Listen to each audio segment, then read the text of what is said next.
నా కవితా శీర్షిక వచ్చేసి చైతన్యపు నిలవంక.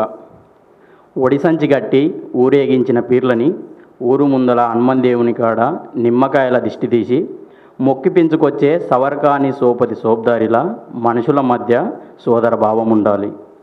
కాలి గజ్జలు కట్టి అలావు దుంకే చిన్న పిల్లల మొదలు జీవితం బరువు తెరిచిన ముసలోళ్ళ వరకు అందరూ రంగుల దట్టిలవుతారు. ఇక్కడ రౌండ్ టేబుల్ సమావేశాల చర్చలు అస్సలే ఉండవు. అంతా కలుపుగోలుతనపు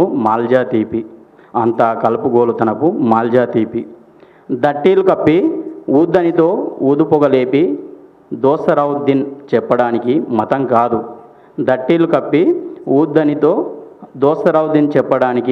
మతం కాదు. నెమలి కన్నుల మనసులు కావాలి.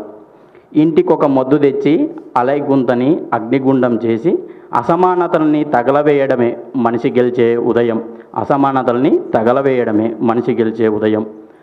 ఈ పీర్ల మెడలో ఉన్నది కుడకల దండ కాదు, అది సమానత్వపు మాల. పిల్లల్ని మధ్యలో నిలబెట్టి బొడ్డెమ్మ వేయడానికి అమ్మలక్కలంతా ఒక దగ్గరికి చేరిన ఊరు ముందల జాగా కులమతాల గోడల్ని కూల్చిన చైతన్యపు నిలవంకలా ఉంటుంది.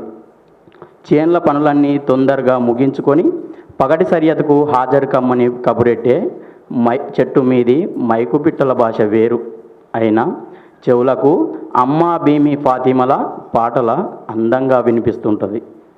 సజ్జరొట్టెలు తిని పీర్లని బాయికి సాగనంపి ఒకరి బాధను ఒకరు అలైబలై తీసుకున్నట్టు మనుషులంతా శాంతి గీతాన్ని ఎత్తుకోవాలి.